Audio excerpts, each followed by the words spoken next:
오늘은 여호와를 힘입고 용기를 얻었더라 라는 제목을 가지고 함께 하나님의 말씀을 나누고자 합니다.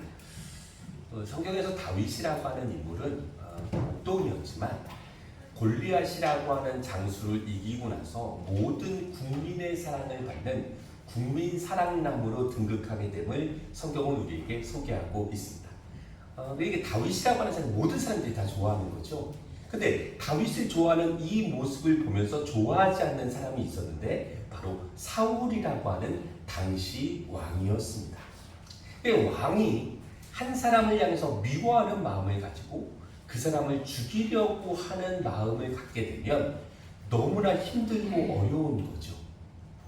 다윗을 죽이지 않고서는 안 되는 그런 사명감을 가지고 죽이려고 덤벼드니 다윗의 삶이 참 쉽지가 않았습니다. 그런데 사울은 다윗을 죽이려고 다윗은 계속 도망자의 신세로 살아가고 있었는데 재미난 사실은 이 도망자였던 다윗을 따르는 사람들이 생겼다는 것을 성경은 우리에게 이야기해주고 있습니다. 우리 사무엘상 22장 1절 2절에 있는 말씀을 같이 한번 읽어보면 그 내용을 이렇게 설명하고 있는데요. 우리 같이 한번 읽겠습니다. 그러므로 다윗이 그곳을 떠나 아둘람 굴로 도망가매 그의 형제와 아버지의 온 집이 듣고 그리로 내려가서 그에게 이르렀고 환난당한 모든 자와 빚진 모든 자와 마음이 원통한 자가 다 그에게로 모였고 그는 그들의 우두머리가 되었는데 그와 함께한 자가 400명 가량이었더라. 다윗은 도망자였고 다윗의 가족들도 함께 도망치게 되었다는 겁니다. 그 이유는 분명하죠. 왕이 다윗을 죽이려고 하는 마음을 가지면 누구도 죽일 수 있는 겁니까? 그의 가족들을 죽이는 것도 어려운 일이 아닌 거죠. 우리나라 역사 속도 마찬가지죠. 3대를 멸한다. 그런 의미로 받아들인다면 그의 가족들을 당연히 같이 도망치는 건 당연한 건지도 모르겠습니다. 재미난 사실은 그 외에 다윗과 그의 가족이 아닌 다른 사람들, 성경에서 뭐라고 표현하고 있습니까? 환난당한 자, 빚진 자, 마음에 원통한 자들이 다윗을 따르기 시작했다는 겁니다. 몇 명이었대요? 약 400명 정도가 따라다니기 시작했다는 겁니다. 우리가 이 상황을 그냥 다윗 입장에서 생각해 본다면 기분이 좋았을까요? 안 좋았을까요? 잘 모르겠지만 적어도 나를 따르는 사람이 400명 정도 생겼다라고 하는 것은 그지 나쁜 일처럼 여겨지지는 않습니다. 그런데 이것을 사울 입장에서 생각해 본다면 누가 생긴 겁니까? 내가 죽이려고 하는 사람의 군인들이 생기는 꼴이 되어지는 겁니다. 그러면 당연히 사울을 죽이려고 했던 사람들을 이 400명에 대해서 사울은 어떻게 대했을까요? 어떤 마음으로 가지고 대했을까요? 당연히 같이 죽여도 상관없는 대상으로 여겼다는 겁니다. 그러니까 이 400명 입장에서는 다윗을 따른다는 것은 그냥 내가 좋아하는 사람을 따르는 정도가 아니라 무엇을 걸어야 되는 겁니까? 자기 목숨을 걸고 따라야 되는 사람들이었다는 거예요. 이해가 되시나요? 그러니까 이 사람들은 자기의 모든 존재를 걸고 다윗을 따라야 됐다라는 겁니다. 그리고 이 상황들, 사울이 다윗을 계속 쫓아가고 다윗이 도망치는 이 상황들이 더욱더 치열해지고 맹렬해져서 다윗이 나중에 어떤 마음을 갖게 되냐면 내가 블레셋이라고 하는 나라로 망명해야 되겠다. 그래야지 살 수 있다라는 결정을 하게 됩니다. 그리고 이때 결정하게 됐을 때 다윗을 따랐던 사람들이 약 600명 정도 되었다는 겁니다. 그러니까 다윗을 따르는 이 600명은 어떤 사람이었습니까? 다윗과 함께 생명을 같이 하겠다라고 해요. 다윗과 함께 자기의 모든 존재를 걸겠다라고 해요. 그런 사람들이었다라고 우리는 생각해 볼 수 있는 겁니다.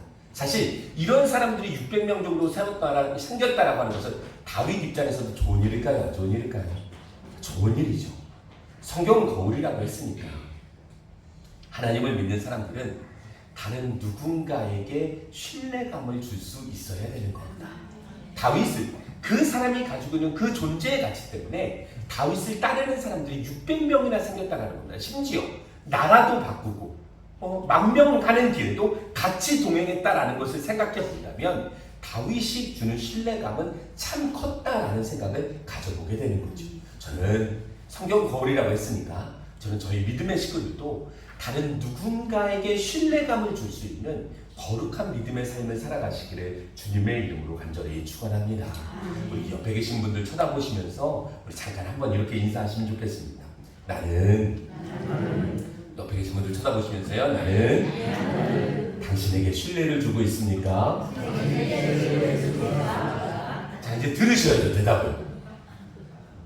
대답은 안 하니까 질문만 하시고 대답을 안 하시고.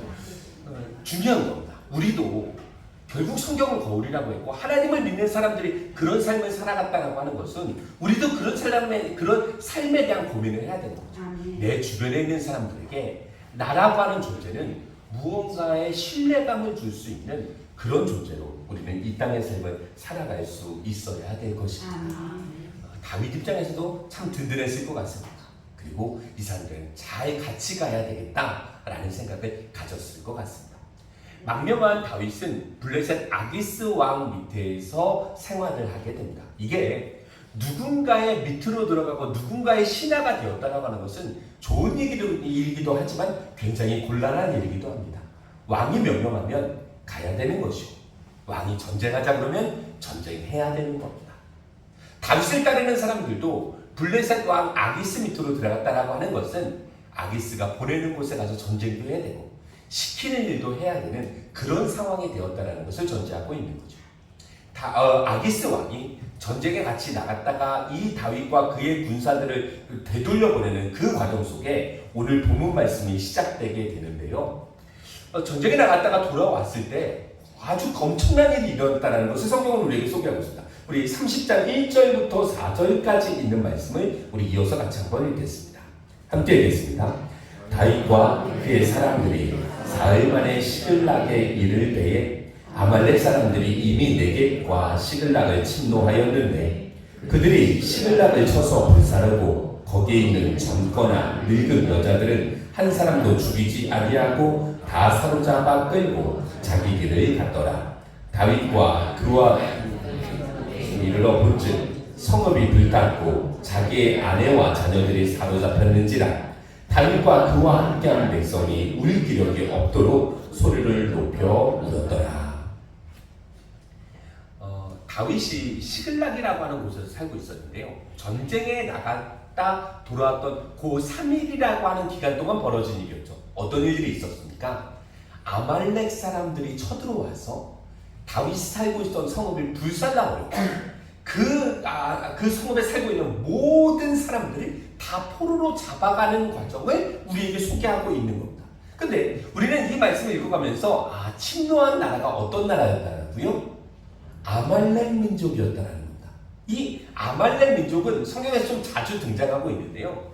우리가 잘 알고 있는 사건은 그런 사건입니다. 이스라엘 백성들이 출애굽하는 과정 속에 이 아말렉 사람들이 출애굽한 이스라엘 백성을 쫓아와서 그 뒤에 약하에서 떨어진 사람들을 쳤다라는 표현을 성경은 우리에게 소개하고 있거든요. 그러니까 그 사람들의 민족성, 아말렉 나라라고 하는 이 나라의 민족성은 어떤 민족성이었습니까? 약하고 그리고 가난한 사람들, 힘든 사람들을 탈취해서 그 사람들이 가지고 있는 것들로 자기의 이익을 삼았다. 그런 민족성을 갖고 있었다는 거죠. 근데 이게 세월이 지나고 시간이 지났음에도 변했다, 변하지 않았다? 변하지 않았다라는 겁니다. 남자들이 없는 성읍에 들어가서 그 성읍을 불지르고 그 성읍에 있는 사람들을 모두 다 포로로 잡아갔다라고 하는 얘기를 우리가 아말렉 사람을 통해서 듣는다라고 하는 것은 그 나라의 민족성 쉽게 변하지 않는다라는 겁니다. 사람이 가지고 있는 개인적인 성향이나 성품도 쉽게 변하지 않는 것처럼 한 나라가 가지고 있는 민족성, 그 나라의 고유의 색깔들도 쉽게 변하지 않는다는 것을 우리는 생각해 볼 수 있는 것이죠. 결국 다윗과 그에 따르는 사람들 600명이 왔었을 때 남아있는 게 아무것도 없었습니다. 살고 있는 집은 다 불타버렸고 사랑하는 가족들은 다 포로로 잡혀가 버렸습니다. 그래서 그 사람들이 어떤 모습으로 살았다고 성경은 표현하고 있냐면 울 기력이 없도록 소리를 높여 울었다라고 이야기하고 있습니다. 너무나 슬픈 상황이었다는 거죠. 그러면 이 남아있는 사람들이 이 지금 모든 삶의 터전을 잃어버린 이 600명들이 이제는 어떤 생각을 가져야 됩니까?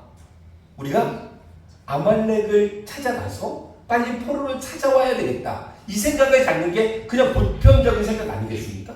그런데 이 사람들이 이런 생각에 대한 이야기를 하지 않고 오늘 성경은 조금 다른 이야기를 우리에게 소개하고 있는데요. 우리 6절부터 8절까지 있는 말씀을 같이 한번 읽겠습니다. 6절부터 8절까지 있는 말씀을 함께 읽겠습니다.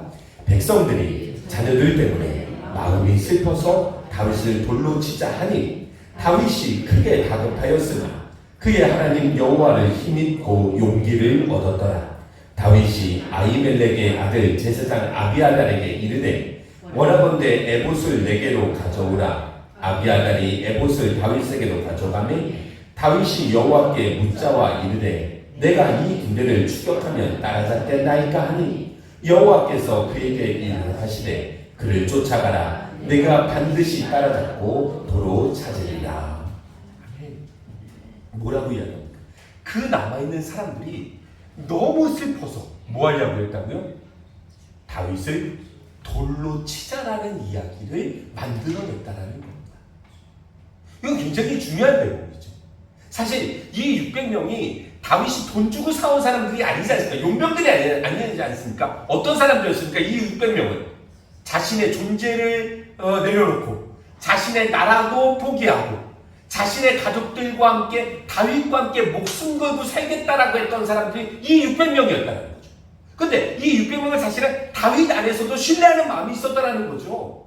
그런데 정작 자신의 목숨까지 걸겠다라고 하는 그 사람들이 자기의 가족의 문제가 걸려버리자 다윗을 향해서 뭐를 들기 시작했다는 겁니까? 돌을 들기 시작했다는 겁니다. 목숨까지 내걸겠다라고 하는 사람들조차도 자신의 삶의 환경이 힘들고 자신의 삶의 환경이 어려워지면 그 사람 쉽게 배신할 수도 있는 것이고 쉽게 내려놓을 수도 있는 겁니다. 제가 우리 믿음의 식구들에게 드리고 싶은 말씀은 아무리 신뢰가 있는 사람이라 할지라도 아무리 내 목숨까지 걸 수 있는 사람이라 할지라도 그 사람의 삶의 환경과 그 사람의 삶의 여건 속에서 충분히 다른 마음을 가질 수 있는 존재가 누구라는 겁니까? 인간이라는 겁니다. 그래서 성경은 사람에 대해서 신뢰하라고 이야기를 하고 있지 않고 뭐라고 이야기합니까? 서로 사랑하라고 이야기하고 있는 겁니다. 자, 굉장히 중요한 내용입니다. 사람은 신뢰할 대상입니까? 사랑할 대상입니까? 사랑할 대상입니다. 사람을 신뢰하게 되면 오늘 다윗꼴 나는 거죠. 나를 위해서 모든 것들을 저버렸던 사람들이 나를 향해 돌을 들 수도 있는 겁니다. 이것은 우리에게 굉장히 중요한 문제가 되어지는 거죠. 다윗 입장에서는 정말로 곤란하지 않겠습니까? 내 가족도 지금 다 포로로 잡혀갔는데 지금 나를 향해서 돌을 던지는 이 사람들을 향해 다윗이 무엇을 할 수 있겠습니까? 성경은 이렇게 이야기를 해주고 있습니다. 다윗이 크게 다급하였으나 그의 하나님 여호와를 힘입고 용기를 얻었더라. 세번역 성경에서는 그러나 다윗은 자기가 믿는 주 하나님을 더욱 굳게 의지하였다라고 표현하고 있습니다.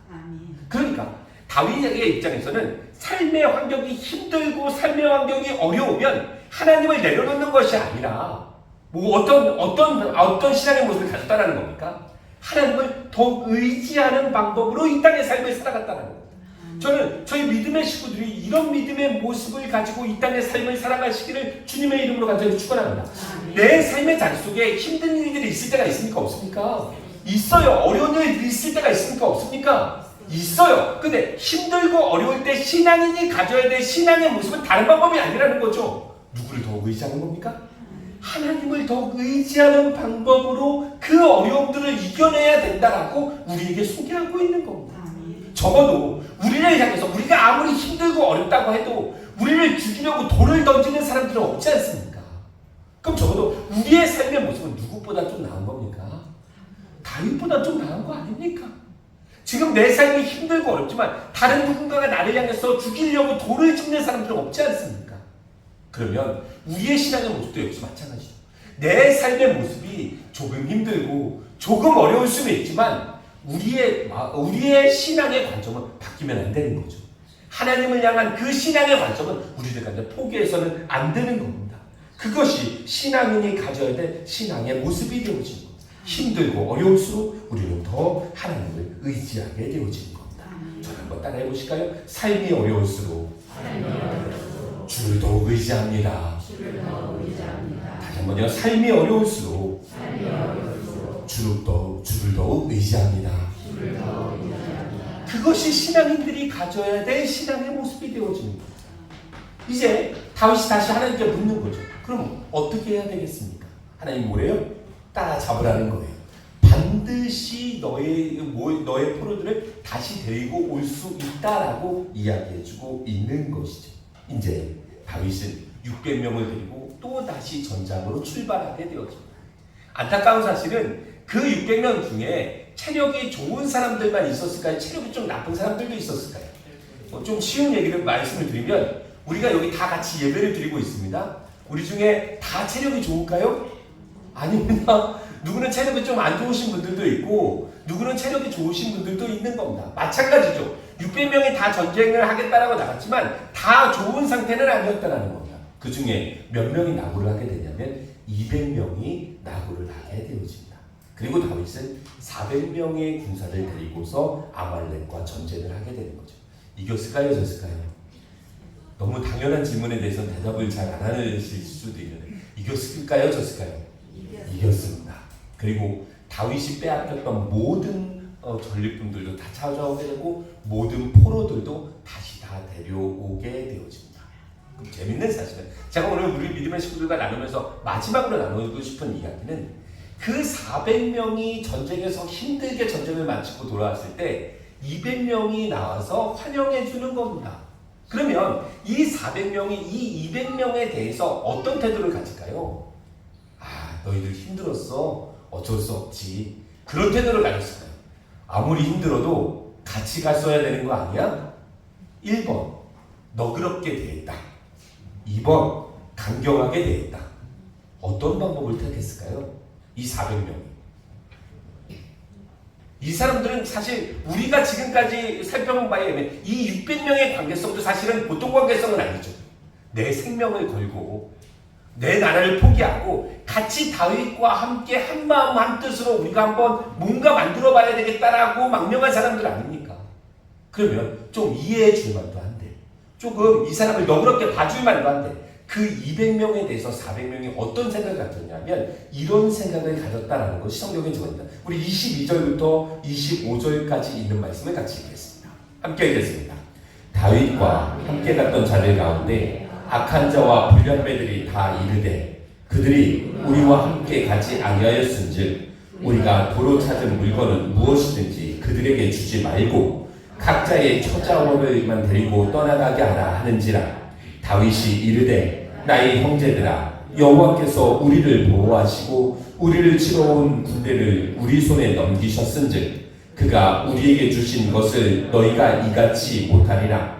이 일에 누가 너희에게 듣겠느냐? 전쟁에 내려갔던 자의 분깃이나 소유물 곁에 머물렀던 자의 분깃이 동일할지니 같이 분배할 것이니라 하고 그 날부터 다윗이 이것으로 이스라엘의 율례와 규례를 삼았더니 오늘까지 이르리라. 무서운 말이죠. 400명이 뭐라고 이야기를 했냐면 뭐 용서하자, 대충 같이 그런 얘기 하지 않죠. 뭐라고 이야기합니까? 성경의 표현대로 따지면 우리가 도로 찾은 물건들도 줄 필요 없다는 겁니다. 우리가 도로 찾은 물건들도 줄 필요가 없고 다만 그 사람들의 가족만 다시 돌려주고 그 사람들은 어떻게 하라고요? 쫓아내버리자는 겁니다. 무서운 이야기죠. 이 600명은 아까 말씀드렸던 것처럼 생사고락을 함께한 600명이었다는 겁니다. 그러니까 결국 이 생사고락을 함께한 600명조차도 내 삶의 환경과 내 삶의 조건이 조금 변하면 바로 버리고 내칠 수 있었다는 것을 우리에게 이야기해주고 있는 것 아니겠습니까? 근데 이 사람들을 향해서 다윗이 뭐라고 이야기를 합니까? 아니야, 그렇게 하면 안 돼. 우리가 가져온 모든 전리품들은 우리 400명이나 남아있는 200명이나 동일하게 나눠줄 수 있어야 돼. 그리고 이것을 이스라엘의 율례와 규례로 삼을 거야. 내가 앞으로 하나님이 원하시는 나라를 만들어 갈 때 우리나라는 이런 나라를 만들 거야. 왜냐하면 우리가 전쟁에 이긴 것도 하나님의 도우심으로 이긴 거고 우리가 다치지 않는 것도 하나님의 보호하심으로 다치지 않은 거기 때문이야 라고 이야기하는 다윗의 모습을 성경은 우리에게 소개하고 있는 거죠. 이 전쟁의 승리 속에 다윗은 자기 이름 드러내지 않았다라는 겁니다. 누구만 드러내는 겁니까? 하나님이 우리를 보호하셨고 하나님께서 전쟁에서 승리하셨다는 겁니다. 그리고 하나님께서 원하시는 공동체는 모든 공동체가 동일하게 행복할 수 있게 만들어야 돼 라고 이야기하는 장면을 성경은 우리에게 이야기해주고 있는 겁니다. 힘이 없고 약한 사람들, 천대받고 무시당하는 것이 아니라 공동체의 일원으로 당당하게 살 수 있는 규례를 다윗은 제정했다라는 것을 성경은 우리에게 소개하고 있습니다. 적어도 신앙 공동체는 좀 그래야 되지 않겠습니까? 우리가 예당교회라고 하는 하나님이 원하시는 아름다운 믿음의 공동체를 만들어감에 있어서 우리 교회는 어떤 교회를 꿈꿔야 되겠습니까? 힘이 있는 사람, 힘이 없는 사람, 많이 가진 사람, 많이 갖지 못한 사람, 가난한 사람, 부유한 사람, 그런 조건들이 우리의 삶을 나누게 되는 그런 기준이 되어서는 안 될 것입니다. 우리는 조금 부족한 사람도 있고 조금 넉넉한 사람도 있는 겁니다. 조금 부유한 사람도 있고 조금 가난한 사람도 있는 겁니다. 그 사람들이 모두가 다 하나님의 자녀라고 하는 그 가치로 인해 하나 될 수 있는 공동체가 우리 예당교회가 되었으면 좋겠습니다. 이런 교회를 우리가 좀 꿈꾸고 기도해야 되는 것 아니겠습니까? 그러면 우리 교회에 조금 부족한 사람들이 와도 우리는 같이 품어주면 되는 겁니다. 조금 넉넉한 사람이 와도 같이 품고 같이 하면 되는 겁니다. 그것이 하나님 나라의 공동체의 희망이 되어야 되고 소망이 되어야 됨을 성경은 우리에게 알려주고 있는 것이죠. 오늘 말씀을 우리가 정리를 해본다면 우리는 우리의 삶의 자리 속에 내가 원하지 않는 혹은 내가 감당하기 힘든 힘듦과 어려운 상황들을 경험할 때가 있습니다. 힘듦과 어려운 상황 속에서 우리는 하나님을 포기하고 놓는 것이 아니라 오히려 반대죠. 어떻게 해야 되는 겁니까? 하나님을 더욱 의지하는 겁니다. 그것이 신앙이 가져야 될 신앙의 모습이 되어지는 것이고 그 의지하는 모습 속에 하나님의 일하심과 하나님의 영광이 드러난다는 것을 성경은 우리에게 알려주고 있는 것이죠. 또 한 가지, 우리 예당교회는 어떤 교회가 되어야 되겠습니까? 우리 예당교회는 어떤 공동체가 되어야 되겠습니까? 사람의 조건으로, 삶의 조건으로 판단하는 교회가 아니라 누구나 하나님의 자녀임으로 인해 행복할 수 있는 교회가 되었으면 좋겠습니다. 내가 하나님의 자녀가 되었다라고 하나님을 나의 주인이라고 고백할 수 있는 그 믿음 가운데 모두가 다 하나 될 수 있는 그런 아름다운 예당교회가 되었으면 좋겠습니다. 그냥 될까요? 그냥 되지 않습니다. 왜냐하면 하나님이 가지고 있는 생각보다 내 생각과 내 판단이 우선될 때가 더 많기 때문에 그렇습니다. 그래서 우리는 뭐 해야 되는 겁니까? 내 생각을 쳐서 복종시켜야 되는 겁니다. 누구의 뜻만 드러나게요? 하나님의 뜻만 드러나게. 누가 주인 될 수 있게요? 하나님만 이 공동체의 주인 될 수 있게 우리는 기도할 수 있어야 되는 겁니다. 같이 기도하시겠습니까? 같이 이 공동체를 꿈꾸시겠습니까? 우리 사랑하는 예당 공동체가 그런 거룩한 공동체가 되지. 우리 사랑하는 믿음의 식구들은 어떤 삶의 어려움 속에서도 하나님을 의지하고 그 가운데 살아갈 수 있는 거룩한 주의 백성들이 되시기를 주님의 이름으로 간절히 축원합니다.